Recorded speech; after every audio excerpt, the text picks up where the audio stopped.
You are indeed watching Breakthrough News, and this is the Freedom Side Live. I am one of your hosts, Eugene Perrier, here as always, alongside my intrepid co-host, Rania Khalek. Rania, good to be back with you. Good to be back on with you, Eugene. Excellent. Good to have you here live from Beirut, Rania Khalek. So we're coming to you from around the world here. I'm at our New York City studio here, Breakthrough News. Got a great show for you here today, as always. And of course, we will take this time to remind everyone already watching on YouTube, make sure you hit subscribe so you can subscribe to all the fantastic stuff coming out here on Breakthrough News, including Dispatches with Rania Khalek.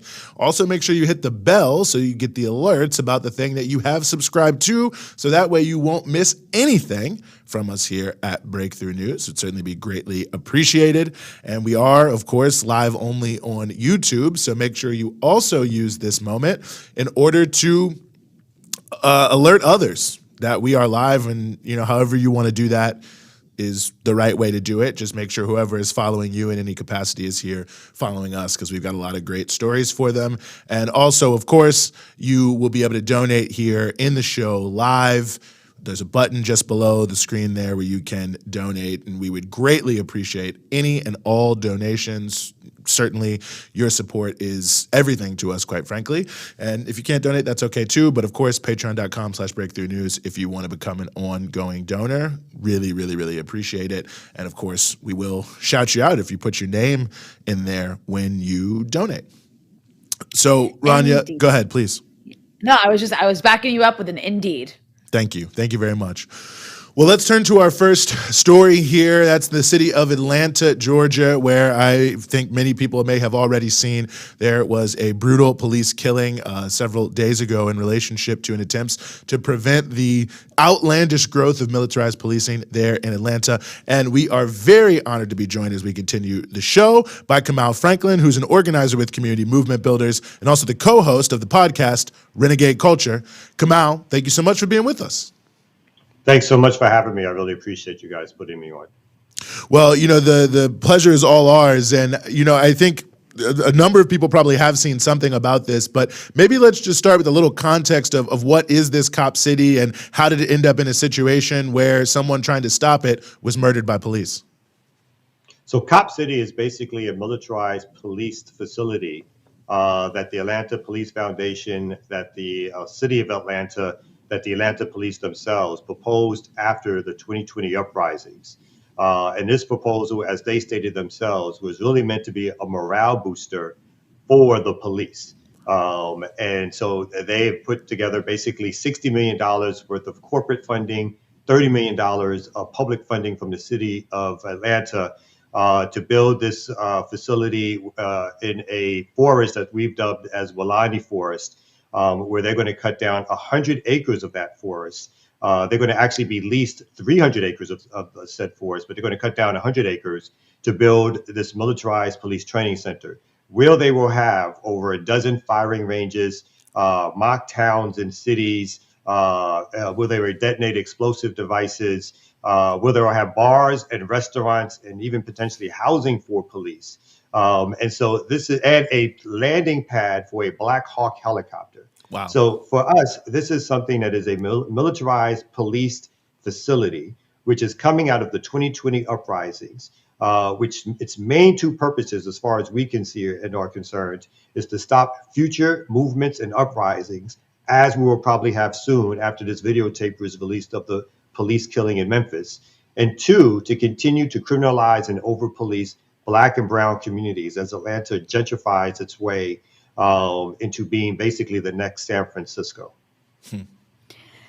And of course, there was this person who was killed by police about a week ago who was an activist protesting this. Can you talk about who he was and what happened? Well, Tortuguita, as he's known to his comrades and friends, was someone who we refer to as a forest defender. And he was one of several forest defenders who, since the city passed this resolution now approximately 9 or 10 months ago, forest defenders have been going into the forest, living in the forest. Some people have been going there periodically and then leaving. People have been doing visits and tours. but basically it's been acts of civil disobedience to slow down and or stop the city and the private companies from actually tearing down trees and developing Cop City. During most of our protests against Cop City, even prior to there being forced offenders, there has been violence by the police against protesters. Protesters have been arrested, thrown down, pepper sprayed, and so forth and so on. Last year, towards the end of last year, the police, the city, and state officials formed a task force. This task force consists of the Atlanta Police Department, the DeKalb County Police Department, the Georgia Bureau of Investigation, the Federal Bureau of Investigation, and Homeland Security, where they've decided to criminalize and create a narrative that protesters are criminals. And starting in December, during their raids, they started to charge protesters with domestic terrorism. A law that was brought under Georgia state law that was made a few years ago has never been used before, but now it's being used for the first time against protesters. A week ago, basically, a few days ago, they conducted another raid. And during that raid is when Tortuguita was killed, basically murdered by the police, by a state trooper. We have no other information on that killing except for the narrative that the police have been putting out there, which on its face we understand to be false. The police, although several of these agencies are required to have body cameras on and operating, there's no body cam footage, apparently, what we are told of the actual shooting. We are told that this one protester shot out at over a dozen police officers, one bullet, and then had fire returns, which killed that protester. Information that we've received from people in the neighborhood said they heard a burst of fire, not one shot and then a small a period of silence and then return to fire, right? Not a one shot, a blip, and then return to fire, but just a burst of fire. So we have no idea how Tortuguita was killed. We don't believe the narrative of the police. As we know, the reason that the uprising started in the very first place was because the police would kill people, particularly Black people, and then create a lie and a narrative that only came out to be false after videotape or other eyewitness information or testimony was discovered. I think that's such a crucially important, element of this as well. I mean, it just seems not credible, quite frankly, that none of these cops would have body cameras. But it also seems that the narrative, both about the allegations against Tortuguita and then also from the protest, that this is being used to double down on militarized policing. I mean, I've seen some people are being charged with domestic terrorism, I think, for just quote unquote property damage, and the way one cop car being burned is being described. I mean, it really feels that the police are trying to not just shut down the opposition to Cop City, but really sort of double down on their broader narrative about why such a facility, quote unquote, is needed. Most definitely. We see this facility, and through their own documents that we've gotten through Freedom of Information Acts, it shows that this facility is going to be used not only to train at so-called Atlanta police on military tactics and crowd control and the rest of it, but that this facility is going to train 43% of the people that this facility is going to train is going to be officers from out of state. So the police from out of state are going to come to this facility to train. We already know that Georgia has an ongoing program called GILI with the Israeli Police Department in which they exchange training. So just picture Israeli police officers are training Georgia police officers on the tactics they use against Palestinians, and Georgia police officers are giving training to Israeli police officers on the tactics they use against Black people here. So this confluence of militarized policing is not just a Atlanta problem. This is something in terms of this center which is going to hook up the Atlanta with national and international ramifications, and it's why we know that Cop City can't be built.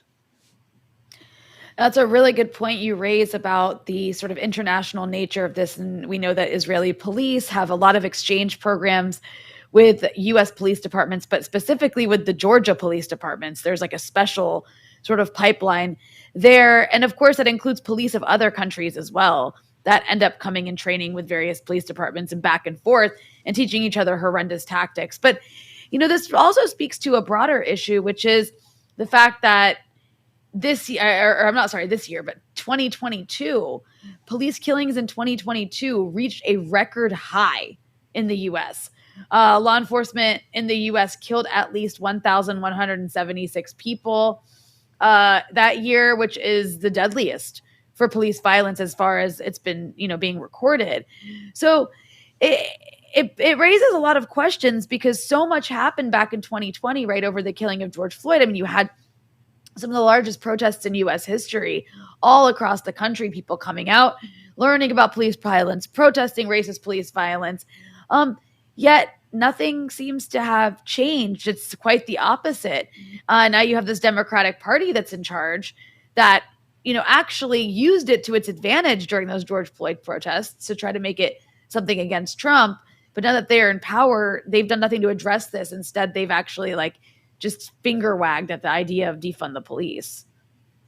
In fact, they've done the exact opposite, right? The State of the Union address, Joe Biden got up and said, don't defund, fund the police. And that was met with a standing ovation from both the Republicans and the Democrats. So we completely understand here in Atlanta, it is the city Democrats, right? The city government, which is led by so-called moderate liberal Black Democrats, which is now teamed up with the state government of the right-wing conservative Kemp to call for the criminalization of protesters, which is also banded together with the federal government led by the Democrats, right? It is the FBI through the Justice Department and Homeland Security, which is working in this task force to criminalize protesters, to call protesters outside agitators, to use the language that I like to say, the language of Southern segregationists. Both Democrats and Republicans are using that language to talk about protesters. So we know this is not just a party affiliation. This is really about the fact that establishment politicians, Democrat and Republican, all support policing because policing does two things. It protects the private property of corporations and developers, and it suppresses marginalized communities, particular Black communities, and enjails us in the prison industrial complex. Yeah, I mean, I think it's honestly the mirror image of the two sides says so much about the nature of the system that we're in, and how deeply rooted so much of this is. And I guess I wonder in terms of moving forward, where things will go or what organizers there are doing on the ground in Atlanta, because obviously, this is a huge issue around police terrorism in this country. I mean, I think organizers will not be intimidated. Organizers are still gathering. We're still strategizing. People are still planning. I think it's been said about this movement. There's autonomy of ideas, perspectives, and actions. And so as far as I see, and as far as I know, organizers will not be threatened out of existence. There are still marches, demonstrations, town halls, other things that are going to be planned which are going to continue to challenge the idea that this cop city, this thing that no one asked for in Atlanta. I should stress that during the time of the vote, over 70% of the people who called in and said they did not want this cop city happening. 90% of the people who live in that community through various surveys have said they do not want this facility to happen. A community that is 70% Black and brown, that is working class, that was promised this forest, Weelaunee Forest, as an area of recreation, an area that has a park attached to it, an area that has creeks, that have hiking trails. That was all supposed to be for the folks who are neighboring that community. But now they've decided to renege on that and instead to cut down over 100 acres of forest to turn it into a playground for the police. Wow. I mean, I guess it's maybe not shocking, but it's certainly outrageous and it's certainly unbelievable. Before we let you go real quick, Kamau, anywhere people should be looking for more information or a place they can go to support? There's a website called stopcopcity.com. People can go on that, or stopcopcity.org. They can go there. Community movement builders. You can check out social media. There's a bunch of things that will be put up around continued activity and organizing on this issue. And that, obviously we can share here. We'll share on Black Power Media. So we are definitely going to keep getting the word out about this, what's happening with this facility and how folks can fight back against it. Right on. Well, Kamau Franklin, as always, happy to have you here. Organizer with Community Movement Builders, co-host of the podcast Renegade Culture. Shout out to Kalanji Changa, also Black Power Media. Everything y'all are doing is fantastic. Really appreciate you giving us some of your time here on the Freedom Side. Thank you for having me. Appreciate y'all. Well, Rania, I mean, it's just kind of amazing that they would just, I don't know, just executing people. And then someone broke a window and they're the ones that are charged for domestic terrorism. Just disgusting, honestly. I mean, that's typically how things are with the U.S. police. Whenever they kill anybody, it's always there's some excuse that justifies why they had to like murder somebody, literally murder somebody. And I think it's a really good point too, by the way, the international nature of all of this as well. Like I like that he brought up the Israeli police forces, but also like I think it's worth stressing that there are a lot of countries that have really brutal police forces that also murder people that train with American police. Like in Colombia, there's exchange programs between the Colombian police and American police forces. But that said, the entire I think it's like almost it's somewhat shocking if you look at the list. I know there's an organization that keeps a list of the U.S. police departments that have actually like sent people to Israel to go study how they police people. Right? Yeah, that's exactly it. And it's like every police department you can think of, from the large ones in major cities like New York, Miami, Los Angeles, to like random police departments in these tiny little towns that don't even have very many people in like Iowa. So anyway, it's a really good point he raised. But I do want to bring something up from last week, Eugene. Oh, wow. And I feel like we can't get away. This is a hard shift, but we made a promise last week that do you know what I'm talking about? Go ahead, Rania. I think you know what I'm talking about. That if we gained 100 new patrons, our very own Eugene Puryear will start an Instagram account. Is anyone keeping count? I didn't look. I deliberately am not keeping count because we need to like really task somebody with this. So I hope somebody because no one has kept count. We're gonna start over today. So a month from today, not last week, a month from today. Okay. I need somebody on our team to monitor this. Someone is saying behind the scenes that they'll monitor it. Okay. Thank you. Whoever that was, thank you. Yes. So starting from today is January 26th. So I'm talking from now till February 26th. Someone write that down.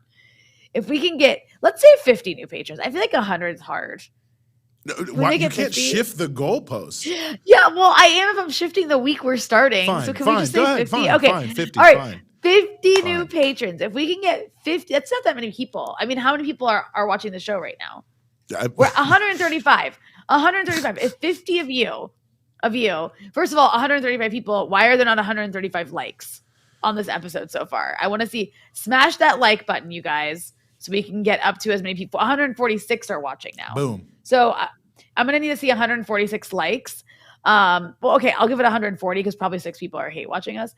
But of those who are watching, if just 50 of you can go to patreon.com/breakthrough news and become patrons within the next month, Eugene Puryear will start an Instagram account. And it won't just be an Instagram account where like he starts it but never posts anything. Like he will post on it. You're making a lot of promises for me right now. We will make sure, Breakthrough will make sure he posts on it. But it's going to happen. Come on, you guys. 50 I'll at least share the patrons. Breakthrough content. I mean, how you can become a patron for how much? I mean, you could become a patron technically at a range of different levels. We have some levels that are offered, but if you want to start at $100 a month, that would be a great place to start. I know everyone can't do that, but if you're out there, we'd be more than happy to have you. Yeah, but if you can't do $100 a month, which I know most people can't, I'm pretty sure you could do like 5. Yeah. You can also make a one-time donation on our website, Breakthrough News. No, but does that contribute to the Instagram account? No, it does not. But I'm just for people who don't care if I'm on Instagram and would like to make a one-time donation, they can go to breakthroughnews.org and make a one-time donation. I really want to get you on. I really want to get you on Instagram. It's not about you. It's about the followers. It's about our viewers. I'm not going to let this go. And I believe in our viewers. I believe that 50 of you could easily become patrons for as little as I think $5 a month. I really do apologize if I'm not accurate with that. And if we can get 50 of you from starting today until February 26th, Eugene Puryear Instagram account. And he will post. Okay. Because some people have Instagram accounts, they just don't post anything. That's true. And it can't be like that. That's like a getting out of, Thank you. Getting out of the promise. Anyways, I had to throw that in. No, listen, I appreciate that. I appreciate you trying to, build a network and embarrass me on Instagram. But nonetheless, we'll use that as a segue. And again, shout out to Kamau Franklin for joining us for that first segment.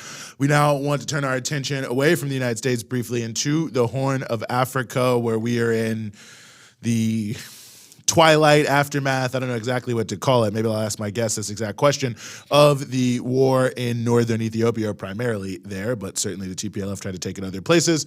We are very honored to be joined as we continue the show by Ilyas Samari, who is a contributing editor and host at the Horn of Africa TV, and also a veteran political activist in the Eritrean struggle for liberation. Ilyas, thank you so much for being with us. Thank you for having me, Eugene and Rania. Happy to be on the Freedom Side Live with you. Great show. Well, we are really, really happy to have you here. And maybe speaking to my intro here, my first question is, in some ways, of course, the way it's being presented in the mainstream media is like, okay, everything's over, nothing to see here, everything in Ethiopia happened.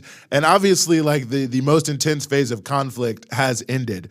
But it does seem that there's a bit of an afterlife going on in terms of, sanctions, demonization of countries in the region. I mean, it doesn't really feel like necessarily now is the time for people to turn their attention away. And I wonder what you think about where we are in the conflict. I mean, is it quote unquote over, or is it just entering a different phase? Well, I guess there's grounds for cautious optimism, but still we are not completely out of the woods yet.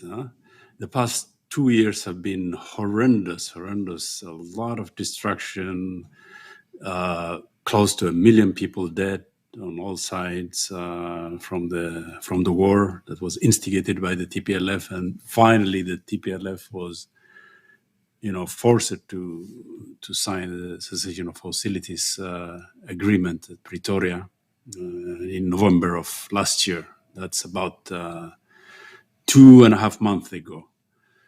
So there is. According to the agreement, the disarmament of the TPLF is slowly proceeding, though it's much delayed than the stipulated time schedule. But there is a beginning of disarmament. We see withdrawal of forces. Reports indicate that the Eritrean forces are withdrawing from northern Tigray to the international boundary line. The restoration of services in Tigray, continuation of humanitarian assistance, all these are good signs. But knowing the TPLF over 47 years of its existence, there's a lot of grounds for, shall we say, pessimism of the intellect, to quote Antonio Gramsci by way of Edward Said.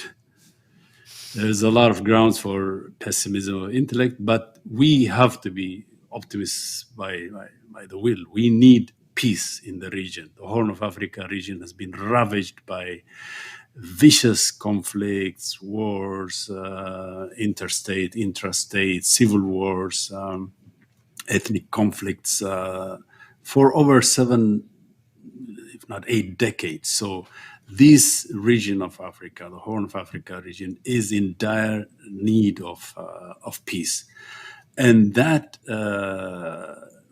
peace, which was starting to blossom right in 2018 when the TPLF regime collapsed after massive protests and uprising in Ethiopia, and a new reformist government came to power, led by Prime Minister Abiy Ahmed Ali. One of the first things he did, to his credit, his government did, was to recognize that the 2 decades long of conflict with Eritrea was senseless. It was costing both countries too much, and he made a breakthrough, visit to Asmara, and agreed to, abide by the Algiers peace agreement, the boundary commission's ruling. And so soon after that, Somalia was also drawn into the peace agreement, the peace and cooperation of the three countries. So this was unprecedented. It was historical, and there was a lot of optimism on all sides. The people of Horn of Africa were finally beginning to breathe, the hopeful air of peace. But the TPLF was still not completely defeated, and it wanted to gain back what it lost in 2018, back to power. And so it unleashed the senseless war again in early November of 2020. 3 phases of reckless war that cost too much in human lives and in economic destruction. And finally, the Pretoria Agreement, came about. The cessation of basically the TPLF was militarily defeated, and thus it was forced to sign the cessation of hostilities, the peace treaty. So that's where we are right now. Yeah, I mean, and one thing that we see repeated over and over in media reports about this, I mean, today in the Washington Post, or yesterday in the Washington Post, there was an article about the peace deal in Ethiopia. And the last couple of months, it's the U.S. government has, and of course, all these various stenographers for the U.S. government at all these mainstream media outlets, they've almost stopped really attacking the Ethiopian government or blaming the Ethiopian government. It's all about Eritrea. It's all about Eritrean troops are the ones committing massacres. Eritrea has all of these, it's really like puppeteering all of the atrocities in Ethiopia. It's almost like you would think it was Eritrea that was fighting the TPLF in Ethiopia. My question for you is, how do you respond to all those accusations, and what do you think is behind that very recent, in the last few months, pivot from attacking the government of Abiy Ahmed to making it all about Eritrea?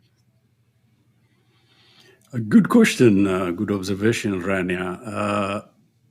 I think that the tactic now seems to be to resort back to the default mode. When all else fails, blame Eritrea. The scapegoating of Eritrea, which has been there since 1998.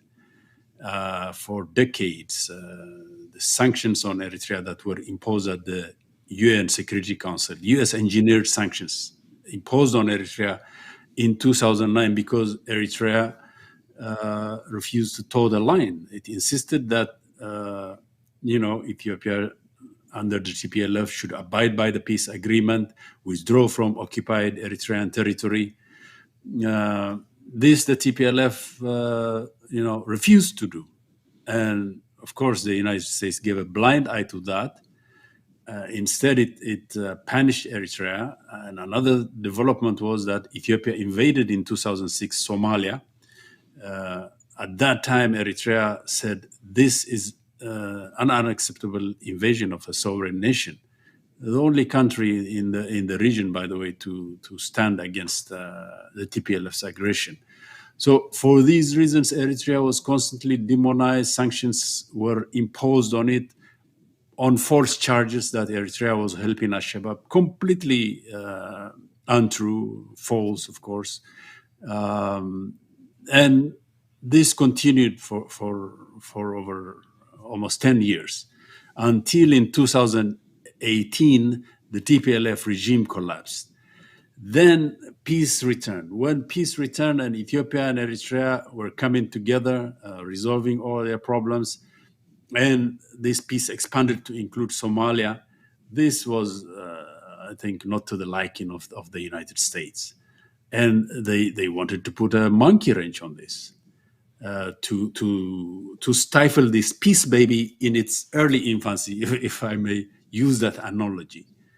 And and to put a wedge again between Eritrea and Ethiopia. That's the only way that the empire can control the region, it figures. I mean, it is obvious from the moves that we've seen the past 2 years that they don't like this organic peace, the what we call the new Horn of Africa emerging, an era of peace and cooperation, whereby wars, vicious cycle of conflicts will end. The countries would devote all their energy, all their resources to economic development and cooperate with each other. This obviously was not to the liking of the United States, and in this they resorted back to demonizing and isolating Eritrea. And that's what we witness now. You see people like the former special U.S. envoy Feldman, Jeffrey Feldman, wrote a piece at Foreign Affairs. You know, Rania, from the man's Lebanon, yeah. in Lebanon. Early on, I remember when Feldman was appointed as the special envoy for the Horn of Africa. Somebody that you know, As'ad Abu Khalil, Professor As'ad Abu Khalil, said this is bad. The man's track record in Lebanon, you know, sectarian conflicts, he's expert in that, pitting one group against the other along religious sectarian lines, and that's what he was up to. He wanted to scuttle. I mean, he being representative of the deep state in Washington, of course, he was appointed by Secretary of State Blinken. So that was the mission, to scuttle the growing organic peace of the new Horn of Africa. And in 2 years, they gave the TPLF all kinds of support. I mean, humanitarian intervention at points. You would see Samantha Power threatening, bringing bogus charges like famine, non-existent famine in Tigray, genocide, all kinds of horror stories. These were recycled and amplified by the media, of course, the mainstream corporate media of the West. So this was what was happening in 2 years. Finally, the TPLF, after 3 phases of attempts to reach Addis Ababa and to return back to power, to overthrow the government, it failed and was completely defeated.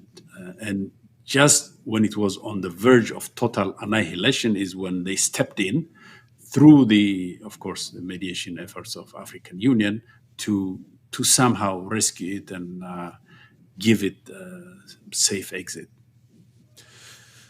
I was hoping you touched on this a little bit, talk more about how strategic the Horn of Africa is, because I think for a lot of people in the U.S. especially don't know a lot about the region and might be wondering, well, why is the idea of a new Horn of Africa where the countries are focused on development, improving people's lives? I mean, that all sounds very good, I think, to the average person. So why is it that this is something that the U.S. fears?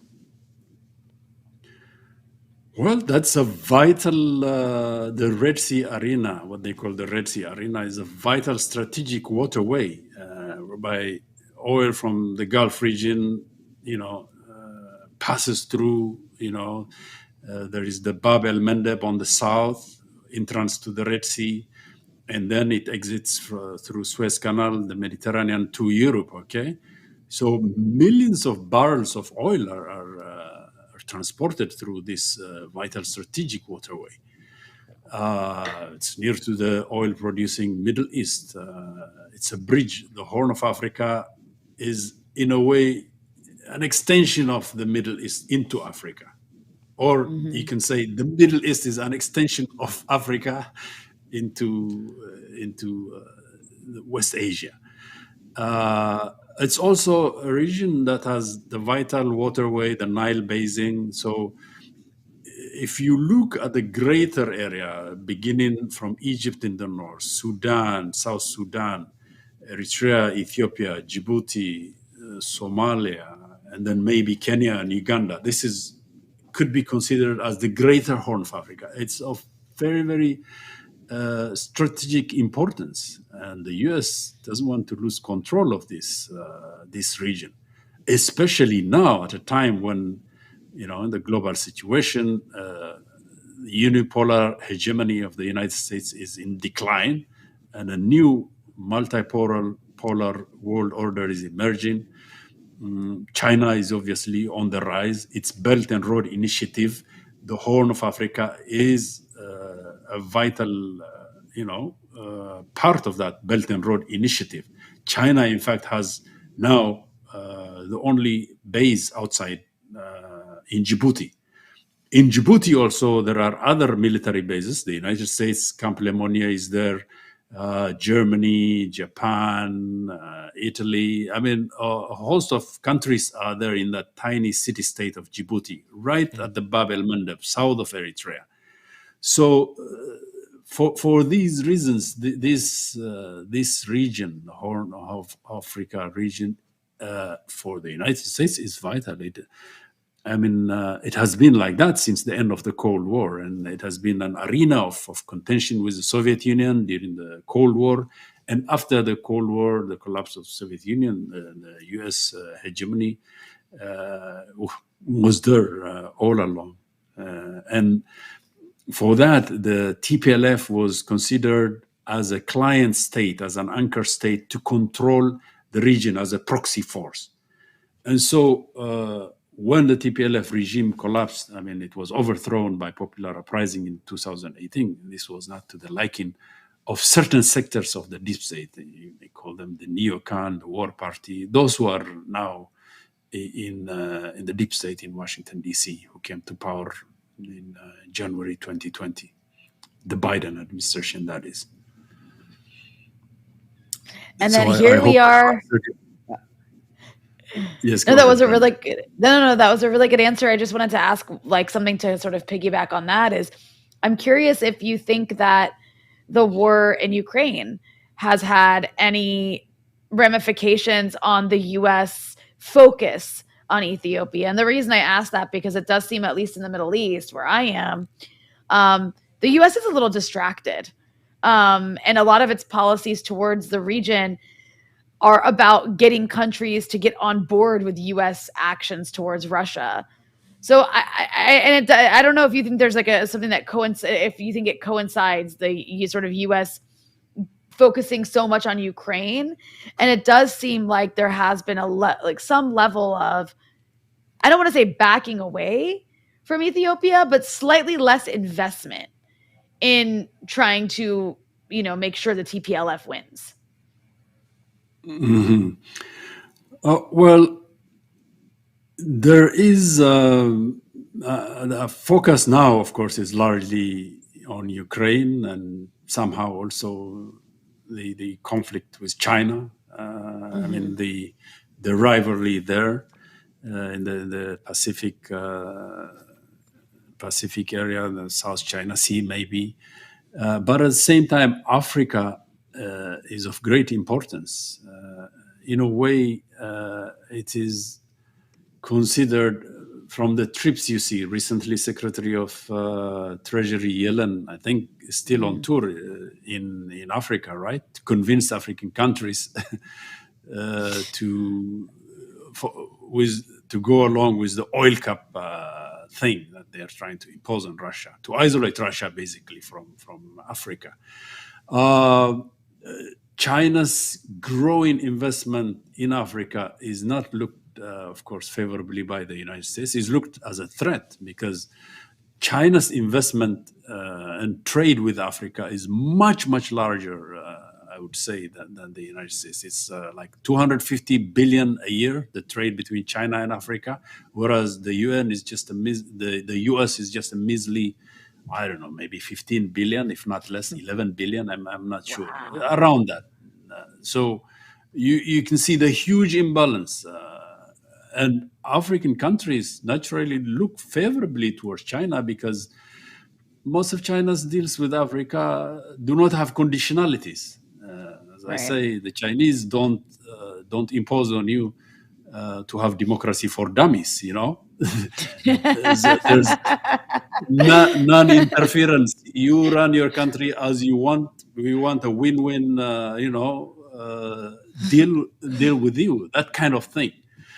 Yeah. And so all in all, this, I think, is a threat, in particular at a time now, when a global situation, when the unipolar hegemony of the United States is definitely in decline. So from where we see it in the Horn of Africa, desperate measures are there. So what you saw in the past 2 years, the continuing efforts to put pressure on Ethiopia to scuttle the organic peace between Ethiopia, Eritrea, and Somalia was an attempt to take back control of that region and to prevent the Russians and the Chinese from engagement in that area.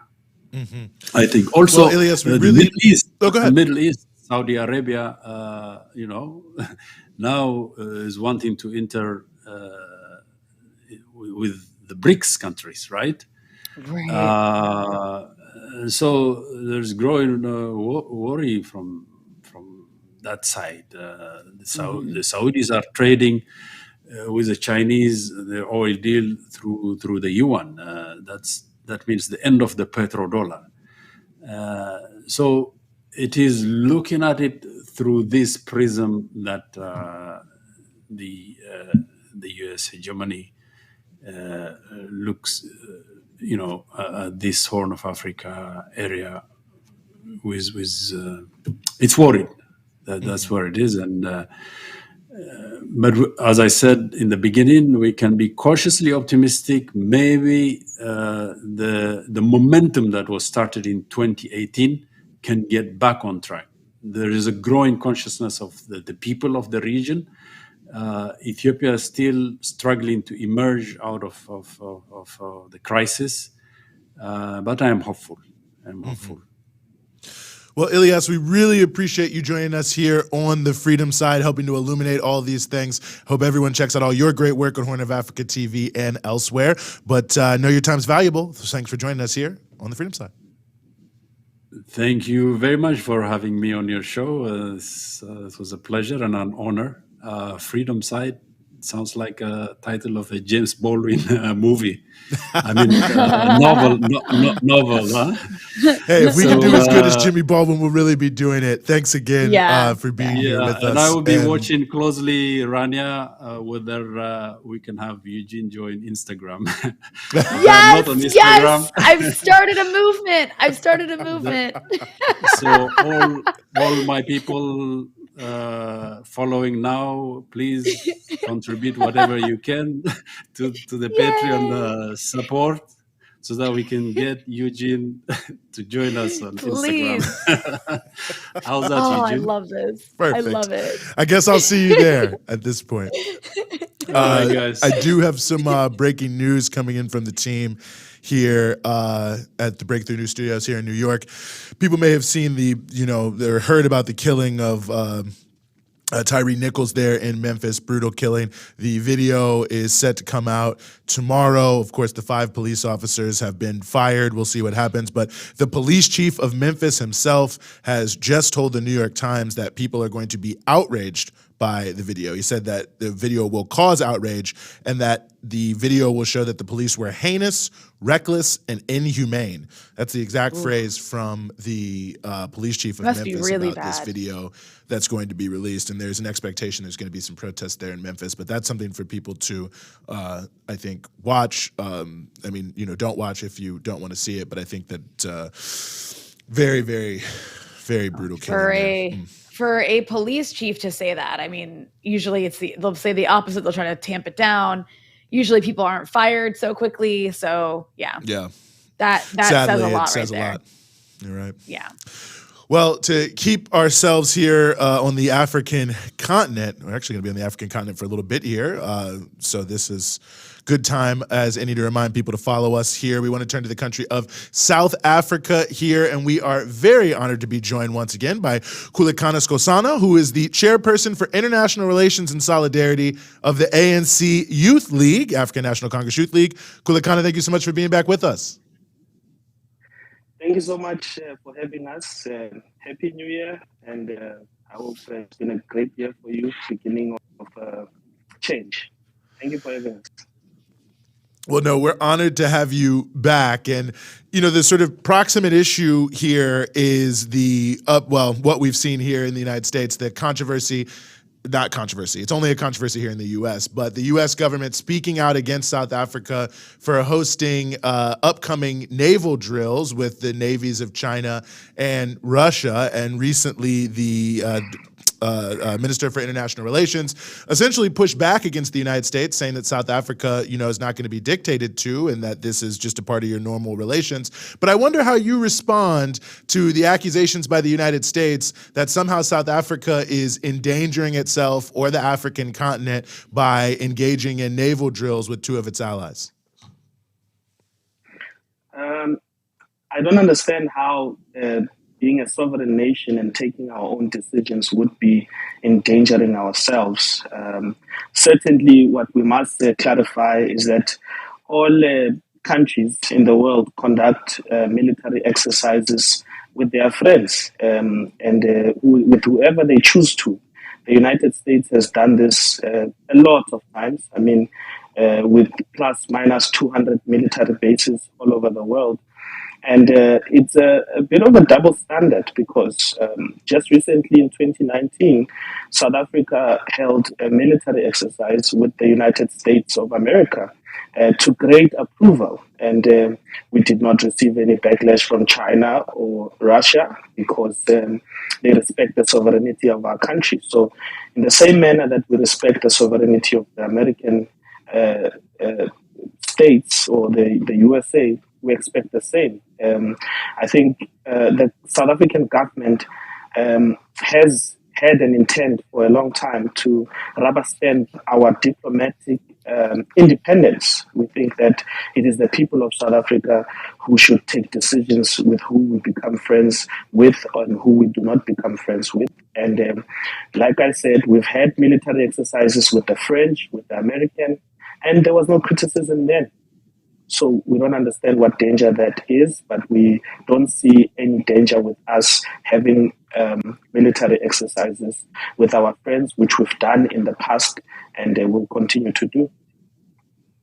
It's interesting. U.S. Treasury Secretary Janet Yellen was in South Africa, I believe, today.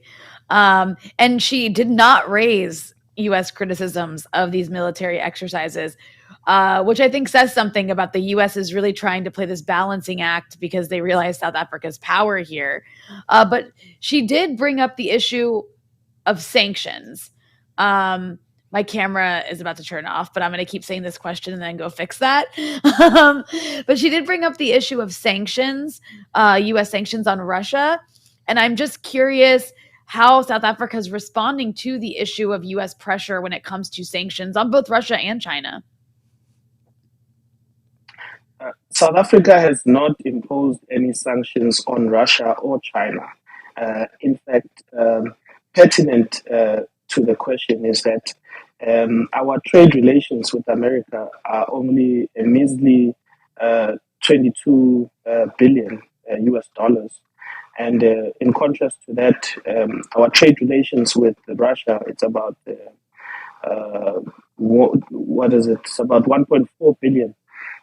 But when you compare that as well and include our trade relations with China, it brings us to just about 53 billion US dollars. So us maintaining what we call our non-aligned position is to state that our interests come first as a people, just like the United States keeps its interests first on its chest. We believe that the reason that we will continue to maintain relations with China and Russia is on the basis of our relations in terms of BRICS, and not limited to that, but we have very intense and historic relations with the two countries who, when the United States had declared our fight against apartheid and the United States chose to sponsor the apartheid regime, it is China, it is the Russian people, the former USSR, that supported us. However, we are not having relations with China and Russia only on the basis of our historic relations, but it is mutually beneficial to the three countries, and not limited to, but to all the 5 countries in BRICS, and a BRICS that will soon expand. And we are calling for a multipolar world where we don't have a self-appointed leader of the world, we don't have a bully that preaches democracy but insults and spits on the face of democracy when other countries make their own decisions. You can't say you are a free state, you are a free country, and you believe in democracy, but when other nations take their own decisions, you want to dictate. Just next door to us, there's a military base of the American government just here in Botswana, and that just must show you the type of Western imperialist hegemony that exists, the dominance that they've established.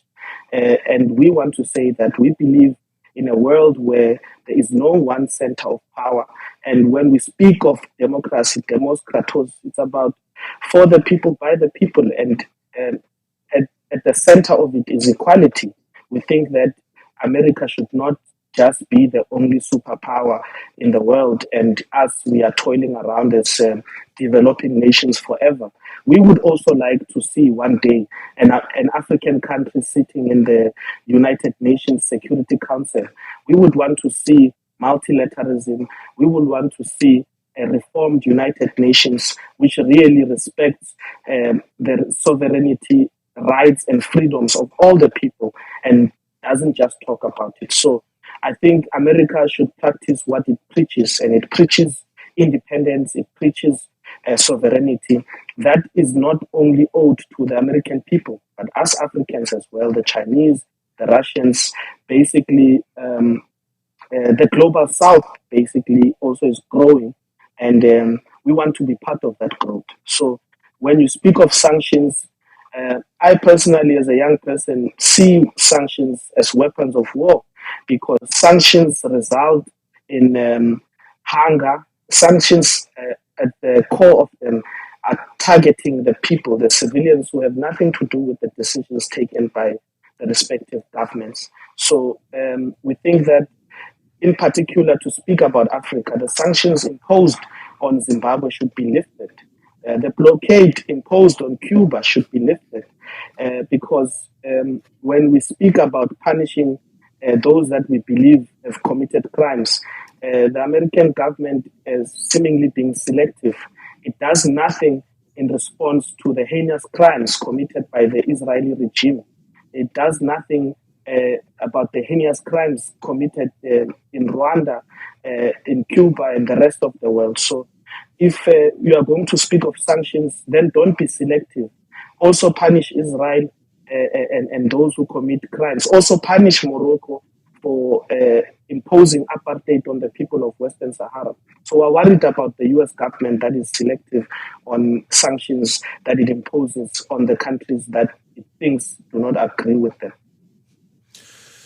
You know, as and you reference this to build something off of, you are with the ANC Youth League, and you know, I think for Africa, which is the youngest continent on earth, I mean, every African country is just dominated by people under the age of 30. And I know you've been in Tanzania recently, you've been in Ethiopia, you've been in other places engaging with youth on the African continent. And I know President Ramaphosa has said that South Africa's presidency of the BRICS this year is very much focused on how the BRICS can help lift up the African continent, the AU 2063 agenda. So I wonder, from both the youth in South Africa and the young people on the continent you've had the opportunity to interface with, I mean, what is the future for Africa that people would like to see and work towards?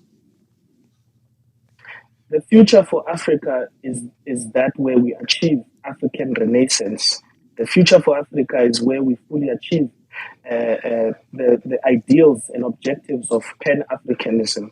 I think what the African people and young people in the continent have expressed themselves on is that we would like to be free for real and not live in this pretend world where we are told we are free, but we do not own land, we do not control the means of production, and we are told how we must run our countries, what we must eat and what we must wear.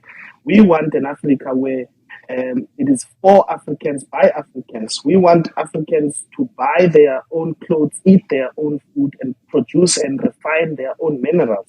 Currently, in the continent, for example, coltan and cobalt, 80% of the deposits are found in the DRC, but you don't find a single refinery of that mineral wealth in the DRC. The deposits of oil, gas that you find in Cabo Delgado. Recently, there's a discovery of gas in Cabo Delgado. All of a sudden, there's terrorists there. We don't know who sponsored those terrorists, but you can see with the sophistication of their weapons that they did not pick those weapons from the tree. So we are begging that if you are going to have foreign military bases here in Africa, when Africans do not have a single military base in Europe or in America, that is not freedom. That is definitely not freedom. So we're asking that all foreign military bases that are found in Africa, they must leave. Companies that own land in our continent when we do not own land in Europe, in America, they must leave. We want friendship and we want trade relations, but we want to do that with our terms on the table. We don't want to be told what to do. We want African young people to pride themselves in studying in Africa. We want people of African descent to find pride and joy in coming to visit Africa and not just look at it as a poverty-ridden continent. So the freedom and full attainment of freedom in our continent is not limited to us just being given a microphone and the ability to speak, but it is the retention of our mineral resources so that we can be able to feed ourselves, so that we can be able to build our continent by ourselves.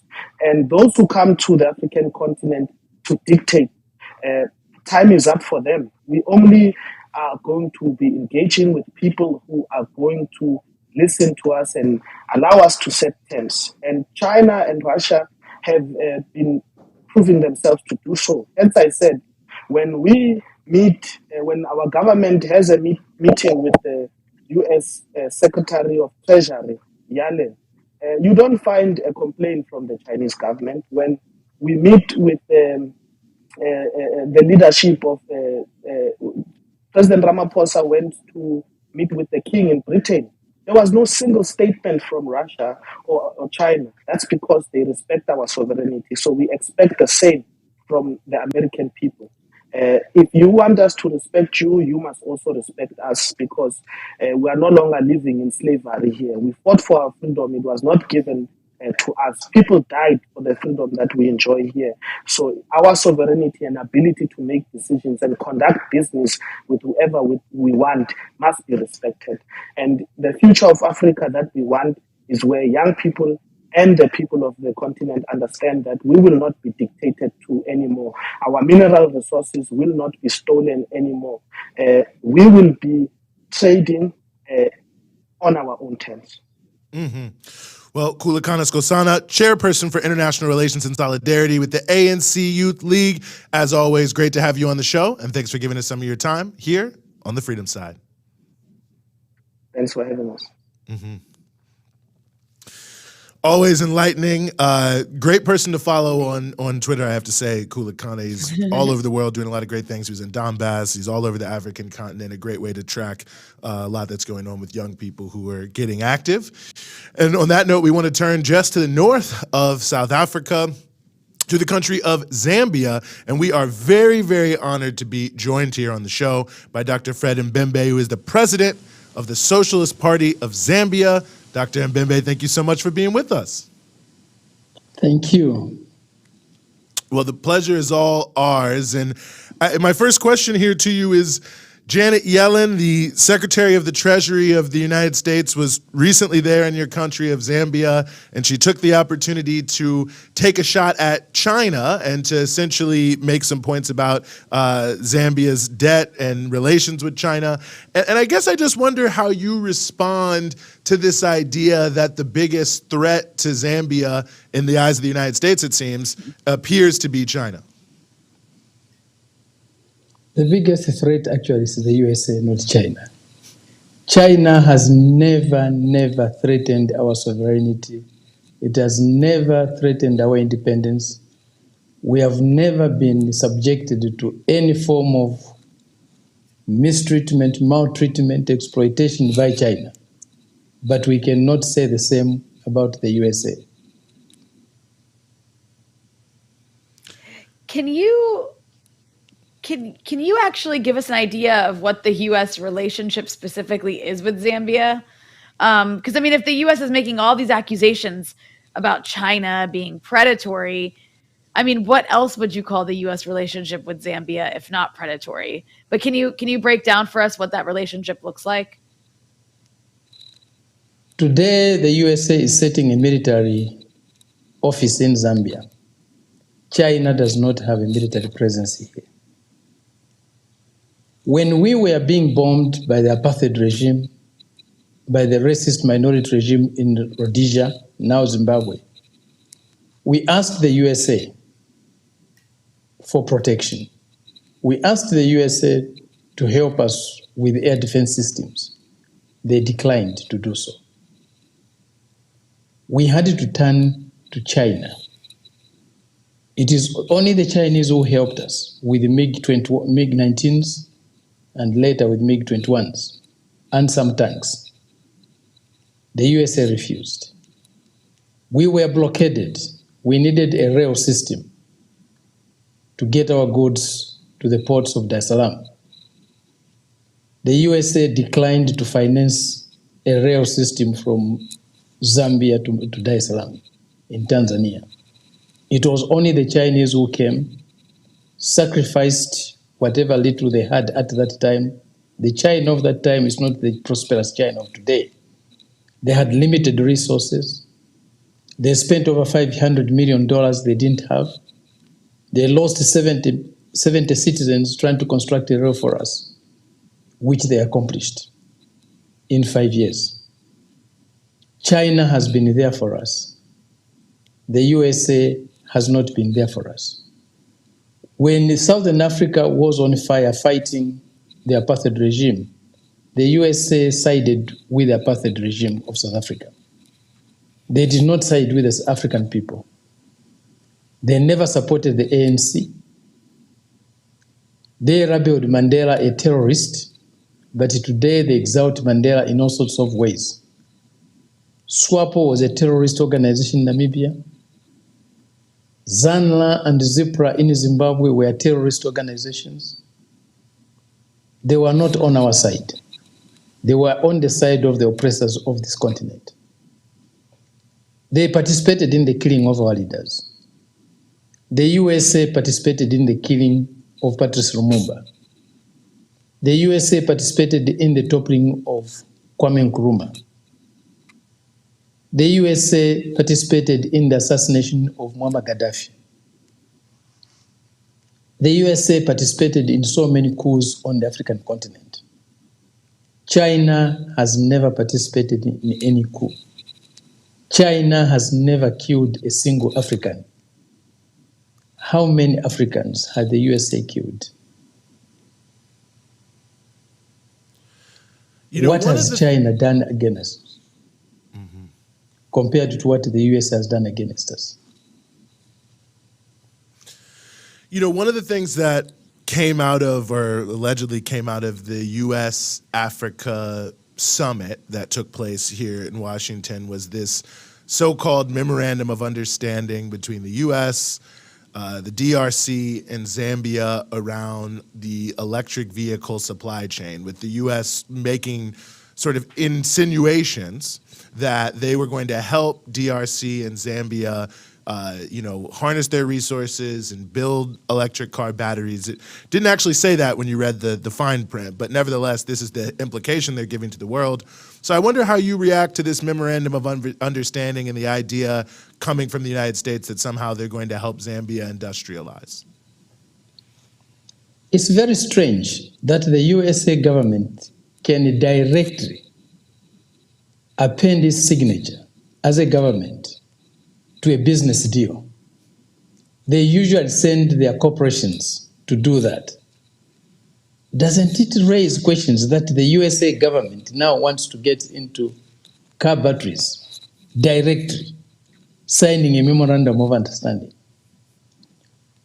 The issue is Zambia and Congo and Zimbabwe today have got the critical minerals, the 21st century technologies we need.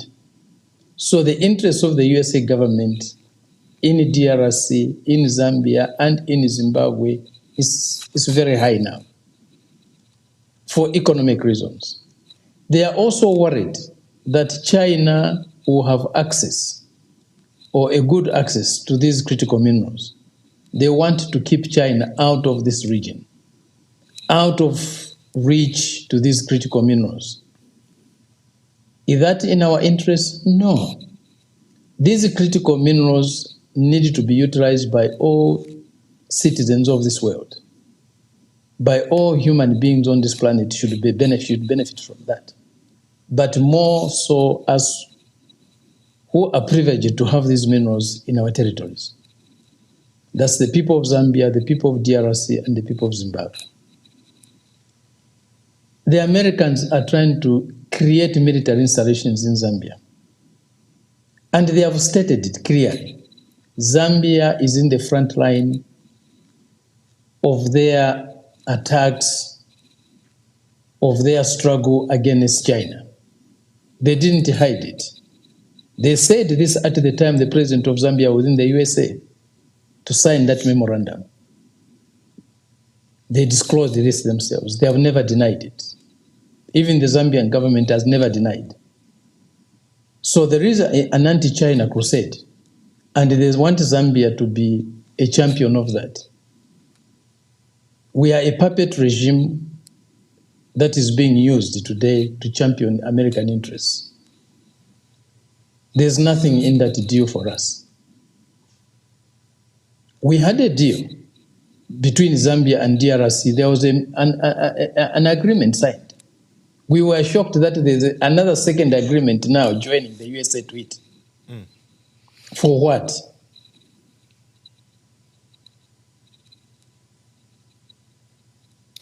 Well, there is also the issue of that the US constantly raises of the accusation that China is doing debt trap diplomacy, which I know is a term that you've heard.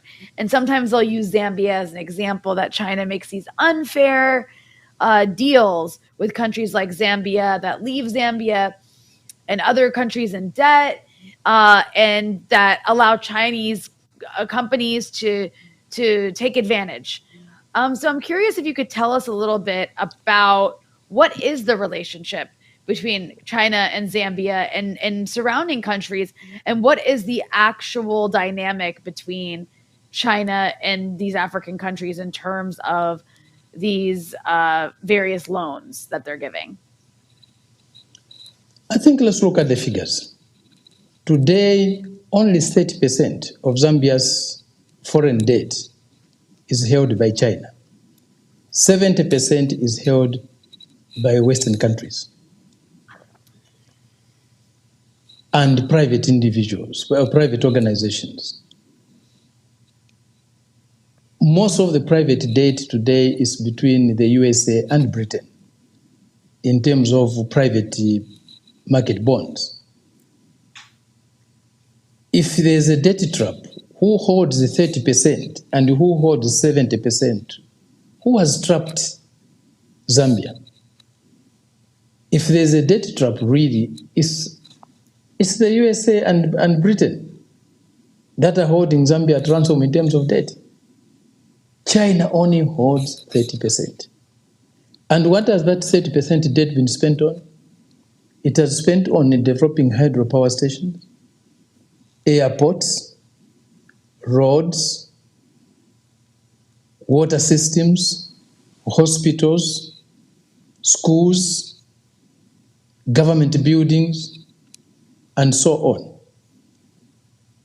What does the 70% that we hold from the Western countries, mainly USA and Britain, what do we have to show for it? Speculative, profiteering debt. There's very little that I can tell you that this is what it was spent on. That debt was actually spent on paying some of the debts, paying refunds, of VAT to Western corporations, mining corporations. So who has trapped who? If there's a debt trap, it's the Western countries that have trapped us into a debt. The IMF is coming in with an extended credit facility. For what? Just to enable Zambia to meet its debts, its debt obligations. To who? To the Western corporations, to the Western private entities. It's not about China. The debt that we have, the problems is not because of China debt, no. It's the debt we owe Western institutions.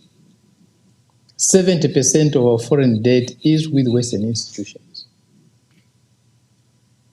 And that's what they want us to pay back. It's not the internal debt, the local debt that the Zambian government holds that they want us to pay. If they wanted us to develop, they would help us to pay the internal debt that would generate more production. So the whole thing of a debt trap by China is a lie. And I think that lie has been exposed enough. Now they are trying to get China into an agreement, into a deal with them to make China pay or help Zambia repay the debts to Western entities. And China is saying, no, this can't be done that way. If they need to help Zambia with this debt to China, it has to be done outside the IMF framework. China was not part of the 70% debt we owe to Western entities. China has no problems with the debts owed to it by Zambia. The default that we had was with Western institutions, with Eurobonds. It wasn't with China. There's not been a default with China. China has not raised the alarm of Zambia failing to meet its obligations. So the debt trap is with Western institutions, is with USA institutions, with British institutions. It's not with China. It's a lie. That's why today they are trying to plead with China to help them get their debts out of Zambia. You know, I know that the Socialist Party of Zambia, of which you were the president, is one of maybe the fastest growing party in Zambia. So finally, I was hoping you could just talk a little about the work of the SPZ and also your vision for Zambia. We want a prosperous Zambia, a peaceful Zambia. Our main objective is to make life happier for our people. We have poverty levels of 80% in some of the provinces of our country. That's too high, poverty levels. We have rural poverty in Zambia averaging 76%. That's too high poverty. We have stunted children in many of our areas. We have problems with kids going to school. We have problems with families just having enough food. Hunger is looming all the time. When you have 80% poverty levels, you know that food is a problem. You know that housing is a problem. You know that health services are a problem.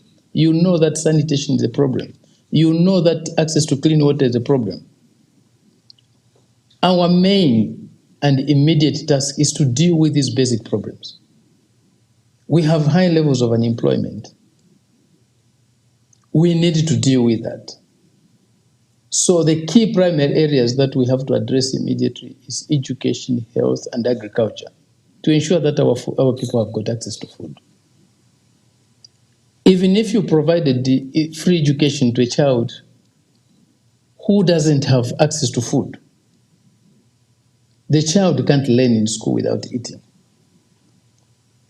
Even if you provided a classroom and a teacher to a child who has no access to health services and no food, that child will not be able to learn. So we have to deal with these basic issues that affect our people. It's not about bombastic words of socialism and this and that. It's about the basic things that our people need. Our people are not fighting for ideas in someone's head. They are fighting for the betterment of their living conditions. They want to live a happier life and in peace. That's what the Socialist Party is about. Dr. Fred Mbembe, President of the Socialist Party of Zambia, we really appreciate you joining us here on the Freedom Side to help us clarify all of these issues. Thank you very much. Honor is all ours. I should also remind you, by the way, for those who are watching, Dr. Fred Mbembe is a legendary journalist in the country of Zambia and the continent of Africa. Just look it up. Amazing, amazing fight to reveal the truth there across a number of different governments. And Socialist Party of Zambia, very fast-growing party that just had a big win in a by-election there earlier this week. Sorry, Rania, you look like you might be teed up to say something, so I didn't want to just roll on. No, I was lucky enough to get to interview Fred Mbembe, I believe back in 2021 when he was running for president. You did indeed. And he was just as wonderful back then, still wonderful now. And so I'm glad we got to have him on the show. I just want to shout out Damien and Nikki real quick, who became patrons during the course of this show. So shout out to you. Thank you very much. Deeply appreciate it. Rania, please. Why do you think they became patrons? Because for those who joined after the fact, basically we have made a verbal contract that is on the stream, so people can go back and find it if they need to, that if we can get 50 new patrons between today and a month from now, our very own Eugene Puryear will join Instagram. He does not currently have an Instagram account. Nope. Not only will Eugene join Instagram, I'm not talking he'll just make an account and disappear. He'll join Instagram and post on it. Wow. So for those of you who didn't know, now you know. Go to patreon.com/breakthrough news, become a patron for as little as $5 a month, and you can contribute to Eugene finally getting on Instagram. Because, I mean, seriously, what are you doing with your life, dude? I'd like to say that I'm not being dragged down into another social media addiction. Well, but I guess, you and the rest of the Breakthrough team here, which is jonesing for an IG fix, just looking for new photos to inject into your veins. We got to get you on Instagram. Every time I post a photo of us or a story that involves you and our work at Breakthrough, I can't tag you. You know why? Because you're not on Instagram. And that's great. Are there people who are like, really upset that you weren't able to tag me? Me, I'm really upset. So please, everybody, become a patron. 2 of you already did it. I know more of you can. We've got We've got over 300 people watching the stream right now. Yes. I do appreciate that you guys are smashing the like button. Continue to do that if you haven't. But also, of those 300 people, I'm sure we can get another 48 to become patrons so that Eugene has to start an Instagram account. Come on, guys, get us to our goal. Let's hope. I'm always willing to do anything for our patrons. So yes, I will get on Instagram for you because we really appreciate everything you do for us. And, one thing I just want to mention quickly before we turn to our next story, just, to make sure people are watching it, is the growing escalation happening in the war in Ukraine. You may remember, if you're following it closely, that there's been many red lines of what these NATO countries weapon-wise would not send to Ukraine. And those red lines just keep being pushed to the side. Now there's a rush of tanks and armored personnel carriers and other elements here going into the conflict. It's Not 100% clear exactly how many tanks, 31 M1 Abrams. I think there's about 14 Leopard tanks. There's some Challengers coming from the UK. The number I've seen bandied about that NATO is trying to get to is about 100 tanks, which, by the way, is about 200 tanks fewer than what the Ukrainians claim they need. Now, I'm just taking that at face value, but it just shows that, the goal of the NATO forces is not to actually help them win, no matter what they say, but just to prolong the conflict to try to bleed Russia, as we've called it on this show, fighting to the last Ukrainian. And I think this is just another example. They provide just enough weaponry to make sure that the war won't stop, just enough to make sure Ukraine feels comfortable not engaging in any negotiations, but they're not actually really doing anything that's changing the overall tide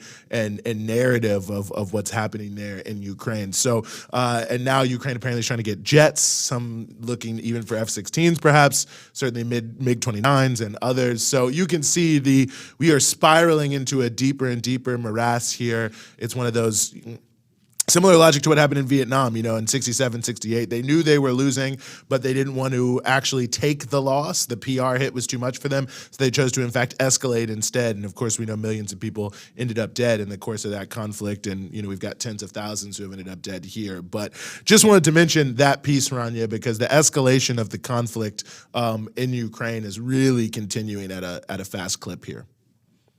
Yeah, and you also have the Americans essentially saying that they're open to the idea of helping Ukraine take back Crimea, which would be another huge red line because, as you know, the Russians view Crimea as Russian territory. It's been annexed by Russia.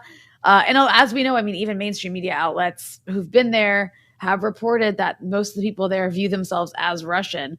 So that would be a huge red line for Russia if you have Ukraine attacking Crimea and trying to take it back. That would be seen as an attack on Russia. That would be a huge escalation. Moreover, of course, you have the fact that the U.S. basically pressured Germany into handing over a bunch of tanks along with other countries. But then it, raises some historical problems or problematic historical parallels with the last time that German tanks tried to attack Russia. Yeah, well, that time they went through Nazi Ukraine, Germany, and thankfully there were about 4 million Ukrainians who were willing to give their lives against the Nazi war machine, which is what makes it even more disgusting to see these Nazis in Ukraine, given the great sacrifices made by many Ukrainians against fascism. And also, by the way, in the struggle against apartheid and the other elements where the Soviet Union was really on the right side of history, many, many Ukrainians involved there, and it's tragic on so many levels. Well, we're going to turn the page to our final topic here, and we want to turn to Latin America, some very interesting developments. And we are very, very honored to be joined once again by Mr. Ben Norton, who's a journalist and the editor of the Geopolitical Economy Report that you all should be following. Ben, thanks so much for being with us. It's always a pleasure being here on my favorite show. Thanks for having me. Oh, well, believe me, I am deeply honored to hear that. And, what brings us here today, Ben, is the CELAC meeting that just wrapped up, I guess it was, in Buenos Aires, Argentina. Maybe for those of us who follow this closely, we know a lot about that. But maybe say a little about what CELAC is and why this meeting was so widely looked at by media from around the world. CELAC has quickly become one of the most important multilateral organizations in the world, and especially in Latin America and the Caribbean. It was founded as an alternative to the Organization of American States, the OAS. People might know that the OAS was deeply involved in the coup in Bolivia in 2019, spreading completely false claims in alliance with the Trump administration in order to justify a violent coup against the elected socialist president of Bolivia, Evo Morales. That did severe damage to the OAS's credibility, but the CELAC was actually created even before that because it was recognized going back decades that the OAS was, in the words of Cuba, the Yankee Ministry of the Colonies. That's what they called it. Across Latin America, it was recognized that the OAS was a tool of U.S. power. In fact, the OAS was created right at the beginning of the first Cold War. It was actually created a year before even NATO was created. And it was a coalition of right-wing anti-communist governments in Latin America. One of the founding members of the OAS was the Somoza dictatorship in Nicaragua that the Sandinistas overthrew. So the OAS has always been based in Washington, funded by the U.S., a tool of Washington. So CELAC was created by leftist governments in Latin America a decade ago as a tool of regional integration that excludes the U.S. and Canada. So it includes all governments in the Americas from Mexico to the bottom of Argentina, and it includes the members of the Caribbean as well. So this is a very important regional organization. They also held a meeting last year in Mexico City, but this meeting was extremely important because now the largest country in Latin America, Brazil, is once again a member. Jair Bolsonaro, when he came to power thanks to US-backed coups in Brazil, he withdrew Brazil from the CELAC as an attempt to try to sabotage this institution. And that did a lot of damage to it because Brazil is the largest country in Latin America with the largest economy. Lula da Silva has now come back, and this was his first foreign trip abroad since coming to power on January 1st. And not only did he talk about the importance of regional integration, but he also used the CELAC to announce that Brazil and Argentina are working on creating a new currency for Latin America to end their dependency on the US dollar, as he said. That's a really big deal. That's very significant what you just said. These plans for a new currency to trade in Latin America. Can you talk a bit about more about that and just why it's so significant? I mean, we're talking about Brazil is a massive country. Argentina isn't small either, but also one of the biggest countries in the hemisphere taking the lead on this. Yeah, Brazil is the 6th most populous country on Earth. It used to have the 6th biggest economy on Earth, or at least according to nominative GDP measurements. But unfortunately, the Bolsonaro administration helped destroy Brazil's economy through neoliberal economic policies. It's no longer the 6th largest in nominal GDP terms. But Brazil is a co-founder of the BRIC system. Of the B in BRIC stands for Brazil. And let's not forget that Lula da Silva himself was one of the masterminds behind the BRIC system. And now we see that Brazil is playing a huge role in pushing regional integration in Latin America, a region where the vast majority of trade is still done in the US dollar. According to the US Federal Reserve, 96% of trade in the Americas is invoiced in US dollars. Now, the US represents the majority of that trade, but still, the vast majority of trade in Latin America, including between countries that aren't the US, involves dollars. So if Brazil wants to sell oil to Argentina, and Argentina wants to sell wheat or soy to Brazil, they usually do that trade in dollars, which doesn't make any sense because every time a country exchanges their currency for dollars, it actually reduces the value of their own currency against the dollar and helps to strengthen the dollar. So countries around the region and around the world are saying, why do we keep doing this? All we're doing is helping to strengthen US financial hegemony and maintain the dollar as this weapon that the US can use to impose sanctions on countries, to lock them out of financial systems with sanctions and blockades. So what they're trying to do now is develop a regional currency that would be used as a unit of account. Now, really briefly, I don't want to get into the complicated details, but this is different from the euro in Europe, and that in a good way, because the Eurozone was designed by neoliberal economists. And basically, in Europe, it's impossible for member states to run deficits that are more than 3% of GDP, which means that a country like Greece, even though the people of Greece elected a leftist party, Syriza, that party was not able to implement any of the leftist economic policies it wanted to implement because it has no sovereign monetary policy, because Greece can't print euros. Only the European Central Bank based in Germany can print euros, and it can't run a deficit more than 3% of GDP, which means that Greece is permanently stuck in austerity policies and neoliberal policies. In Latin America, the economists helping to do research to create this new currency are leftists. They're studying, different models around the world. They understand what they should be avoiding. So instead, this currency is based on the model that was proposed by John Maynard Keynes, the famous British economist and the protectionist economist, back in the Bretton Woods Conference in 1944. He called it the Bancor. Basically, what it means is that countries can do trade with each other with this currency, but it will be a unit of account so they can still maintain their domestic currency. So this is a way for countries in Latin America to get off of the US dollar. That's what Lula said. It's to end the dependence on the US dollar. And what he didn't say, but what everyone knows, it's a way to prevent the United States from locking countries in Latin America out of the international financial system, because everyone in Latin America can see what the US and Europe did to Venezuela. They imposed brutal, illegal sanctions that violate international law, and they stole the Venezuelan central bank's foreign exchange reserves, including over $1 billion worth of gold located in the Bank of England. And then the US also did the exact same thing to Afghanistan, and then the US did the same to Russia. The US and the EU seized $300 billion of the Russian central bank's foreign exchange reserves.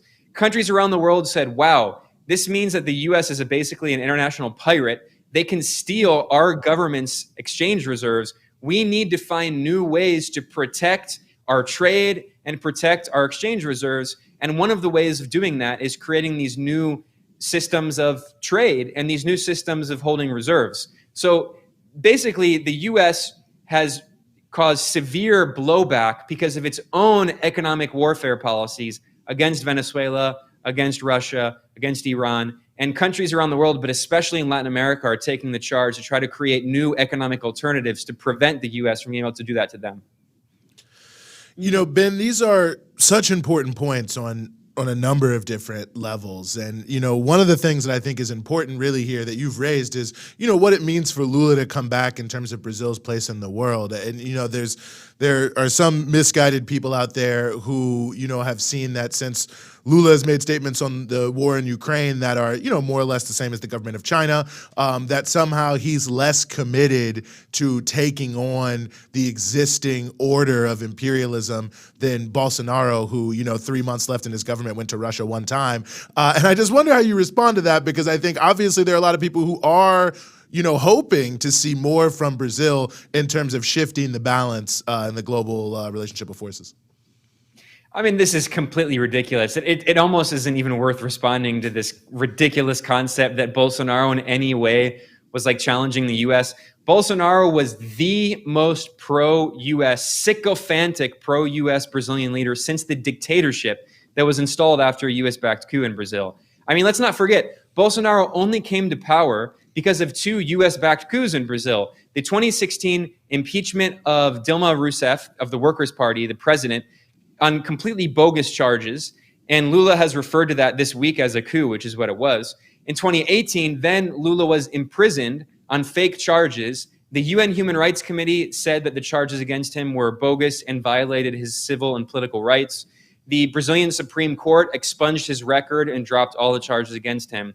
And the judge who oversaw the imprisonment of Lula in 2018 in the lead up to the elections was Sergio Moro, a longtime U.S. asset who was trained by the Justice Department. And after he imprisoned Lula, he was rewarded by becoming Bolsonaro's justice minister. And then Bolsonaro and Sergio Moro, they went to Virginia and they visited CIA headquarters. So Bolsonaro quite literally went to go and visit the CIA to thank them for imprisoning Lula. Anyone claiming that Bolsonaro was like independent or anti-imperialist is, I mean, I want to know what drug they're on, frankly. And furthermore, let's not forget, Bolsonaro constantly gave political rallies in Brazil with 3 flags: the Brazilian flag, the Israeli flag, and the US flag. This is a president of a country who gave rallies with other countries' flags. I've never heard of that happening in my life. And again, the idea that he was independent, I mean, Bolsonaro did everything he could to try to sabotage Latin American institutions of regional integration, like the CELAC, like Mercosur, like UNASUR. Lula is one of the co-founders of those institutions of regional integration. He wants Latin America to unite as a bloc in a multipolar world. He wrote an article calling for a multipolar world, but he doesn't just mean the US and China and Russia and India. He means Latin America and the Caribbean is a pole in that multipolar world. He wants Latin America to be a significant force in international affairs. He wants UNASUR to have involvement in the G20, like the African Union. He wants Brazil to be a permanent member of the UN Security Council. Lula is not simply just a leftist leader. He is a leftist leader with international ambitions. I see him as someone like Nehru in India, or Sukarno in Indonesia. He wants to build a new non-aligned movement, and that's what he's doing. He was a co-founder of the BRICS. The BRICS is now expanding. Argentina has applied to join BRICS, and China invited Argentina in 2022 to virtually assist the BRICS summit meetings. So what we're seeing is that Lula, under his leadership, and other leftist leaders in Latin America, recognize that not only do they want to free themselves from U.S. neocolonialism, they want to assert the voice of Latin America and the Caribbean on the international stage. And as one of the most progressive voices in the world, a region where most of the governments have left-wing leaders, and a region where increasingly they're trying to build new forms of alternatives to neoliberalism. Lula, in his first speech as president inauguration, he called for fighting poverty and hunger, for renationalization of resources in state-owned companies and state-owned banks.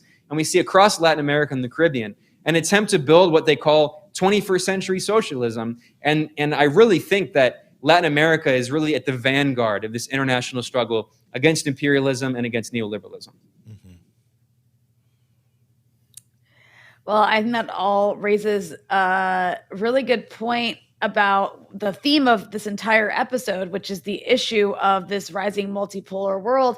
And I'm just curious, Ben, with the rise of China, and then of course even other states that are more increasingly willing to, stand up to the United States, or have already been standing up to the United States, that are smaller countries like Iran, and their role in giving Latin American countries a bit more breathing room in a time like this. Yeah, absolutely. I mean, more and more when we're talking about this new multipolar world, I think another way to think about it is also that the process of decolonization is continuing, and in some ways maybe even being completed, because Nkrumah, the great Ghanaian revolutionary leader, famously wrote, especially after the 1966 US-backed coup against him, that the process of political independence from colonialism was not complete, that there was neo-colonialism because these countries did not have their economic independence. And, Ghana is an example in Western Africa. These are countries where their currency is still dominated by France through the CFA franc, and they have to keep half of their central bank's foreign exchange reserves in Paris. So the process of economic decolonization is what we're seeing. And we see maybe like regions of the world like Southeast Asia with institutions like ASEAN, and increasingly East Asia. I mean, not South Korea and Japan, which are unfortunately still militarily occupied by the US, but China, and even India to an extent. I mean, the Indian government is pretty reprehensible, but India as a significant power in the world, I mean, 1.4 billion people, you can't reduce everyone in India just to their leader, right? What we're seeing is that these countries economically have been able to develop enough that they can exercise some kind of sovereignty and independence, and they're building institutions to create a non-aligned movement in this kind of new Cold War. The BRICS is one of them, the Shanghai Cooperation Organization, but we also see the same thing in other regions. I mentioned ASEAN in Southeast Asia, the African Union and attempts to build regional integration there, and Latin America. I mean, like I said, I want to stress this point again, that when we're talking about a multipolar world, sometimes people will get caught up in just the fact that, the rise of China as the largest economy in the world, according to purchasing power parity, or the rise of Russia again after, the neoliberal shock therapy imposed on Russia in the 1990s. Those are all part of the story. But another huge part of the story is the rise of multiple countries in Africa asserting their sovereignty with economic development, Ethiopia becoming a very significant power, South Africa, but also Latin America. I mean, Brazil, Mexico, Argentina, these are very big countries. They have large developing economies, and other countries in the region as well. I mean, Colombia, Venezuela, like across Latin America and the Caribbean, there is a lot of potential being recognized by these leaders.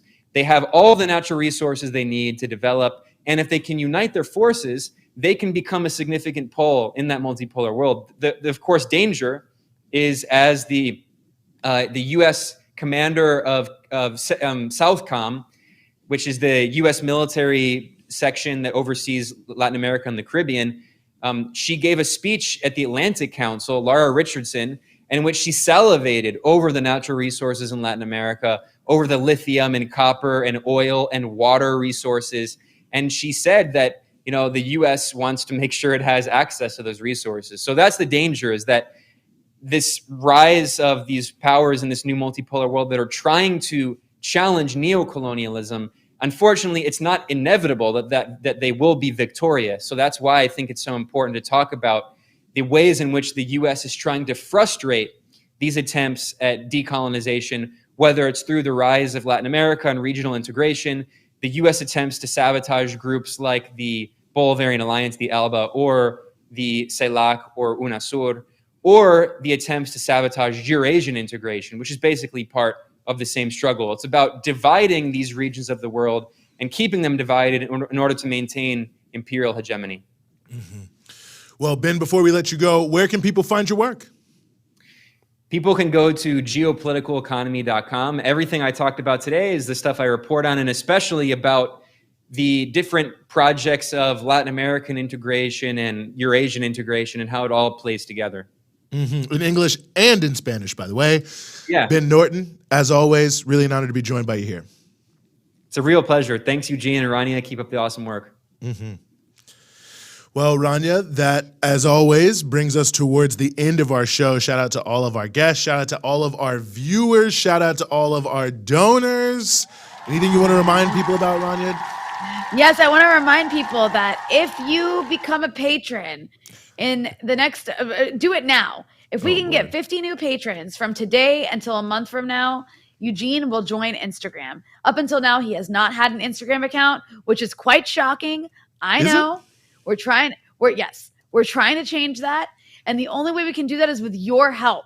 Eugene has agreed that if we can get 50 new patrons by a month from now, meaning by February 26th, he will not only just join Instagram, he will, in fact, post on Instagram. So, become a patron. I just want you to know that you invented the posting part, but I will abide by it.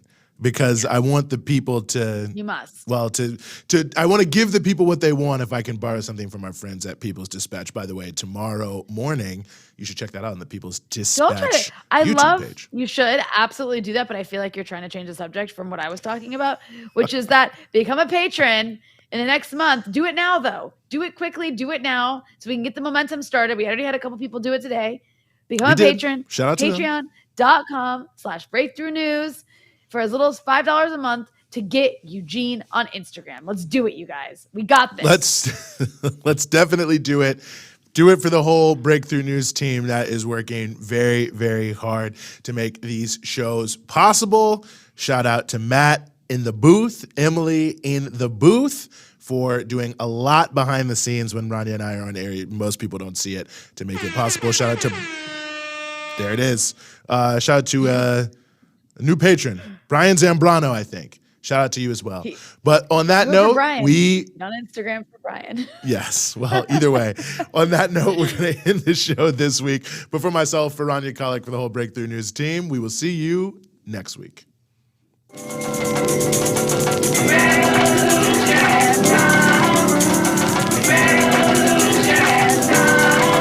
Revolution knows no compromise. Revolution overturns and destroys everything that gets in its way.